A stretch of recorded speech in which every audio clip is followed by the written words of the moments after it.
शौहर ने भी बांझपन की वजह से तलाक दे दी थी।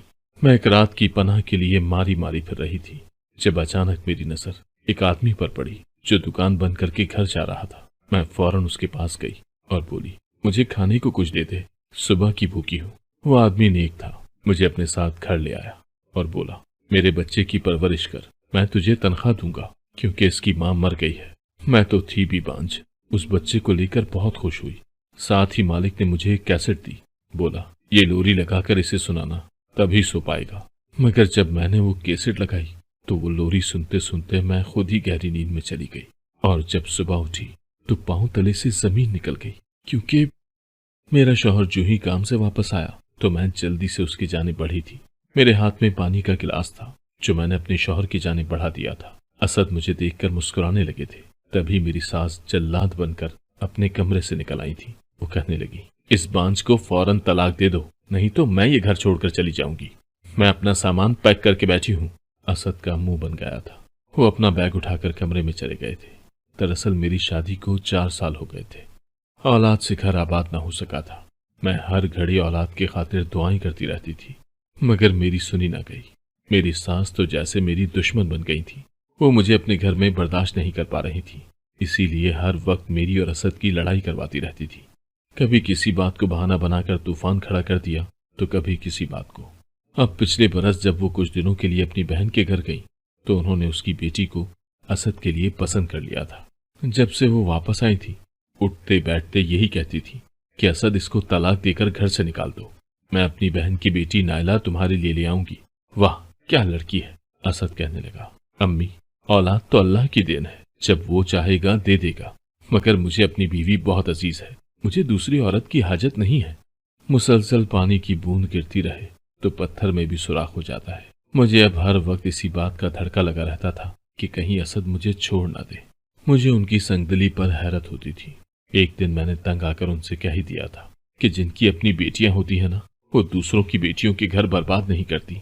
मेरी बात सुनकर मेरी सास ने मुझे मेरे शौहर के सामने ही झड़क दिया था।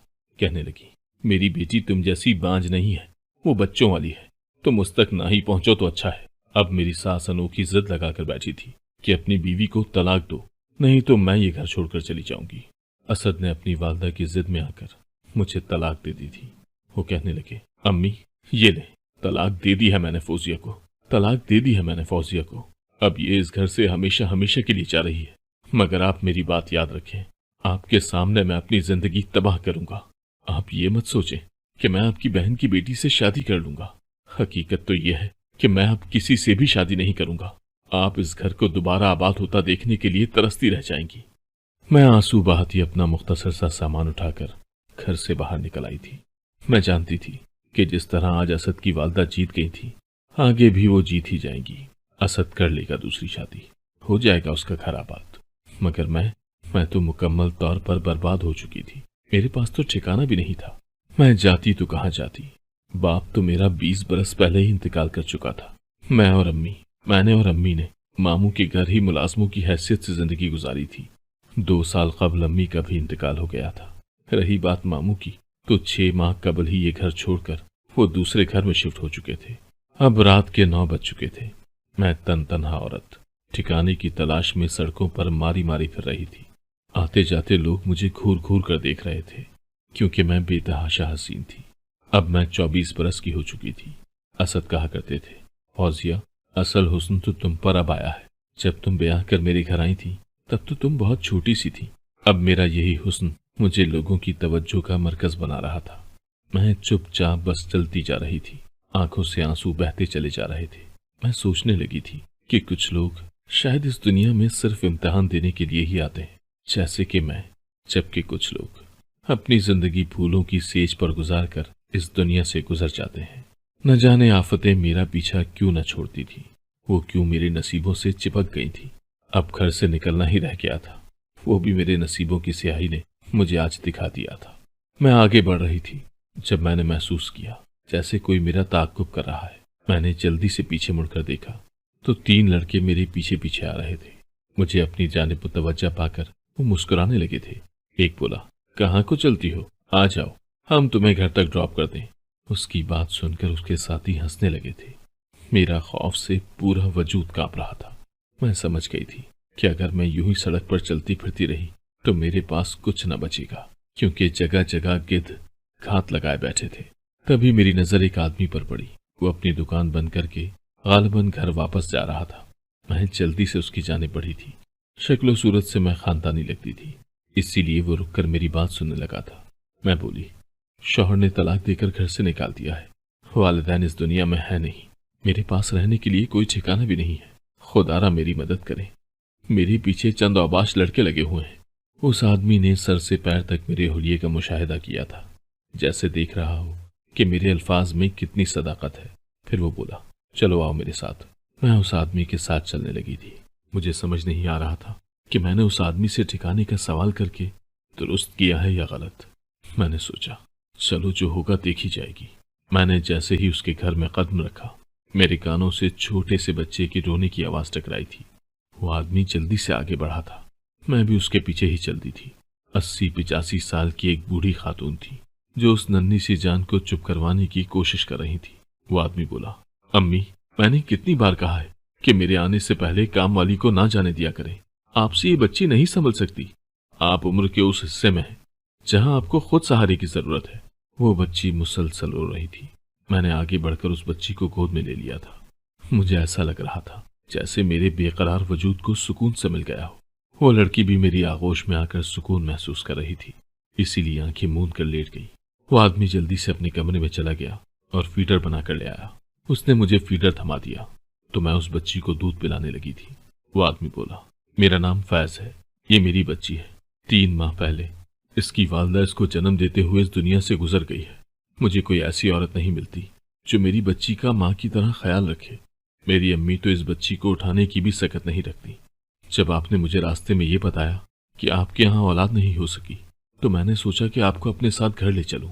इस तरह आपको ठिकाना भी मिल जाएगा और औलाद भी, जबकि मेरी बच्ची को भी माँ मिल जाएगी। मैं उस आदमी की बात सुनकर बेइंतहा खुश हुई थी। मेरी आंखों में आंसू आ गए थे। अल्लाह कितना रहम करने वाला है ना। मेरे शौहर ने मुझे घर से निकाला तो अल्लाह ने मुझे घर के साथ साथ औलाद भी दे दी थी। मैं उस बच्ची से वालिहाना मोहब्बत कर रही थी। फैज ये सब देखकर बहुत खुश हो गया था। दूध पिलाने के बाद मैंने सोचा कि उस बच्ची को सुला देती हूँ। तब फैज मेरे पास आया। उसने मुझे एक कैसेट थमा दी और बोला, ये बच्ची इस कैसेट की आवाज से ही सोती है। मैंने वो कैसेट लगाई तो उसमें अजीब मीठी सी लोरी थी। वो लोरी सुनते सुनते मैं भी सो गई थी। सुबह मेरी आंख बच्ची के रोने की आवाज से खुली थी। मैं जल्दी से उठ बैठी थी। फैज ने दरवाजे पर दस्तक दी तो मैंने उन्हें कमरे में आने की इजाजत दे दी थी। उन्होंने मुझे फीडर थमा दिया और बोले, इंशा इस टाइम दूध पीती है। मैंने वो फीडर उनके हाथ से थाम लिया था। वो कमरे से बाहर चले गए थे। मैं इंशा को दूध पिलाकर जब कमरे से बाहर निकली तो एक मुलाजमा घर आ चुकी थी। वो बोली, फैज साहब अपनी दुकान पर चले गए हैं। मैंने सर हिला दिया तो वो मुलाजमा घर की सफाई करने लगी थी। मैं सारा दिन इंशा को संभालती रही। मेरे पास करने को कोई काम था भी नहीं, लेकिन फिर भी मैं सारा दिन मसरूफ रही थी, क्योंकि छोटी बच्ची के ढेरों काम थे। मुझे औलाद मिल चुकी थी। मेरे लिए यही बहुत था। रात जब फैज घर आए तो वो बोले, इंशा ने तंग तो नहीं किया? मैंने नफी में सर हिला दिया था। वो अपनी वालदा की खैरियत दरियाफ्त करने लगे। फिर उन्होंने मुझे कल वाली कैसेट थमा दी और कहने लगे, ये लगा लेना, नहीं तो इंशा रात भर सोने नहीं देगी। मैंने उनके हाथ से वो कैसेट थाम ली थी। मैं इंशा के कपड़े ही बदल रही थी जब मुझे ख्याल आया कि आज मुझे पहला दिन था इस घर में, जबकि मुझे ऐसा लग रहा था जैसे मैं सदियों से यहाँ रह रही हूँ। मैं तो सोचती थी कि असद के बगैर जी भी नहीं पाऊंगी, मगर उसका तो मुझे ख्याल तक नहीं आया था। मैं खुद को कोसने लगी थी। मैं कितनी बेवफा थी ना। असद ने तो अपनी वालदा के दबाव में आकर मुझे तलाक दी थी, फिर मैंने किस दबाव में आकर उन्हें भुला दिया। मैं खुद से सवाल जवाब कर रही थी। मैंने इंशा को सुलाना चाहा तो वो कैसेट लगा ली थी। इंशा बहुत पुरसुकून नींद सो चुकी थी, जबकि मेरी भी आंखें भारी होने लगी थी। मुझ पर नींद तारी हो चुकी थी। उसी वक्त मेरी आंखों के सामने फैज की शक्ल घूमने लगी। सुबह जब मैं सोकर उठी तो मुझे खुद पर हैरत हो रही थी। मैं सारी रात फैज को ख्वाब में देखती रही थी। अब भी जब मैं सोकर उठी तो मेरी निगाहें बार बार दरवाजे पर उठ रही थी कि मैं एक झलक फैज की देख लूं। मुझे अपनी दीवानगी पर हैरत हो रही थी। मैंने बच्ची को फीडर बनाकर दे दिया, मगर फैज अपनी बेटी को देखने कमरे में नहीं आए थे। मैं जल्दी से उठकर बाहर निकल गई। मैंने सोचा कि शायद वो मुझे बाहर नजर आ जाए। मैं बाहर निकली तो मुलाजमा घर के कामकाज में मसरूफ थी। मैं बोली, फैज कहाँ है? वो मुलाजमा बोली। वो तो अपने काम पर चले गए हैं। मेरा दिल एकदम से बुझ सा गया था। मुझे कुछ भी अच्छा नहीं लग रहा था। यहाँ तक कि मुझे इंशा से भी अपनायत महसूस नहीं हो रही थी। मैं जानती थी कि ये सब गलत है। मैं भी इद्दत में थी। मैं किसी मर्द के मुतालिक ऐसे नहीं सोच सकती थी, मगर मैं अपने दिल के हाथों मजबूर हो गई थी। शायद मुझे फैज की तरफ वो इज्जत खींच रही थी जो वो मुझे देते थे। रात जब फैज घर आए तो मैंने उनसे कलाम तक न किया था। वो बोले, फौजिया मेरी बेटी ठीक है? मैं गुस्से से बोली, आपको क्या फिक्र है अपनी बेटी की? सुबह उसे देखे बिना ही चले गए। अगर जरा सी भी फिक्र होती तो आकर उसे देख जाते। फैज मेरी तरफ बड़ी हैरत से देख रहे थे। वो बोले, फौजिया मैं जानता हूँ मेरी बच्ची महफूज हाथों में है, मुझे फिक्र करने की कोई जरूरत नहीं है। मैं चुप कर गई थी। वो अपने कमरे में वापस चले गए थे। मुझे उन पर गुस्सा आ रहा था कि उन्होंने क्यों मेरी नाराजगी का नोटिस नहीं लिया था। मैंने बच्ची को सुलाने के लिए वो कैसेट लगा ली थी। बच्ची सो चुकी थी, जबकि मेरे कानों में किसी की गुफ्तगू की आवाज गूंजने लगी थी। कोई बेईमानी से कह कहे थे जो मुझे सुनाई दे रहे थे। मैंने बहुत कोशिश की कि मुझे समझ में आ जाए कि मेरे अतराफ में क्या गुफ्तगू हो रही है, मगर मुझ पर नींद इस कदर गालिब आ चुकी थी कि मुझे अल्फाज सुनाई तो दे रहे थे, मगर उनकी समझ नहीं आ रही थी। नींद की वादी में डूबने से पहले मेरे कानों में एक नुस्वानी आवाज गूंजी थी। फिर सारी रात मुझे फैज के सपने आते रहे थे। मैं इस नतीजे पर पहुंच चुकी थी कि फकत 4 दिनों में ही मैं फैज की मोहब्बत में गिरफ्तार हो चुकी थी। मगर मैंने महसूस किया था कि वो मुझसे दूर दूर ही रहते थे। जाहिर सी बात थी, वो मुझे अपनी बेटी के लिए लाए थे। उन्हें मेरे जज्बात और एहसासात की क्या परवाह हो सकती थी। सुबह फैज अपनी दुकान पर जाने से पहले मेरे कमरे में आए थे। उन्होंने बेड पर लेटी हुई इंशा को उठा लिया था और कमरे से बाहर ले गए थे। मुझसे उन्होंने कोई बात न की थी। मैं उनके पीछे ही बाहर आ गई थी। वो अपनी बेटी को गोद में पकड़कर खिला रहे थे। मैं बोली, फैज आप अपनी बच्ची के लिए माँ क्यों नहीं ले आते? फैज मुस्कुराकर बोले, अगर मैं इसकी माँ को ले आऊंगा तो आपको बेघर होना पड़ेगा। मैं झट से बोली, फैज आप किसी ऐसी औरत को इसकी माँ बना दें जो मजबूर भी हो और बेघर भी, जो आपकी बच्ची को बेतहाशा प्यार दे और आपकी बच्ची उससे मानूस भी हो। फैज कहने लगे, अच्छा मैं तलाश करने की कोशिश करता हूँ। वो दुकान पर चले गए थे। मैं भी कमरे में बैठकर इंशा के साथ खेलने लगी थी जब फैज की वालदा ने मुझे पुकारा था। मैं उठकर उनके पास गई तो वो बोली, फैज से दूर रहो। मैं तो उनकी बात सुनकर ही हैरान रह गई थी। मैं टुकर टुकर उनका चेहरा देख रही थी। मैं बोली, आप ऐसा क्यों कह रही हैं? वो बोली, तुम्हारे हक में यही बेहतर होगा। मैं बोली, आप मुझे धमकी दे रही हैं? तभी कमरे में काम वाली दाखिल हो चुकी थी। वो हम दोनों के सर पर आ खड़ी हो गई थी। कहने लगी, फौजिया बाजी ये आपसे क्या कह रही हैं? मैंने फैज की वालदा की तरफ देखा तो उनकी आंखों में इल्तजा नजर आई थी। मैंने बात बदल दी और बोली, कुछ नहीं, बस इंशा के मुतालिक बात कर रही थी। वो इस बात में सर हिलाकर चली गई थी। मैंने महसूस किया था कि वो बहुत कम काम किया करती थी, ज्यादातर बाहर सहन में ही रहना पसंद करती थी। इस सब की क्या वजह थी मुझे मालूम नहीं था। इंशा रोने लगी तो मैं उठकर उसका फीडर धोने किचन में चली गई थी। मैंने किचन की खिड़की में से देखा, मुलाजमा घर के पिछले हिस्से की जानिब जा रही थी। मैं चौंक गई, इसलिए मैंने सोचा कि उसका पीछा करके देखती हूँ कि वो कहाँ जाती है। मैंने फीडर किचन काउंटर पर ही रख दिया था और खुद उस मुलाजमा के पीछे चल दी थी। वो घर के अकबी जानिब बढ़ रही थी।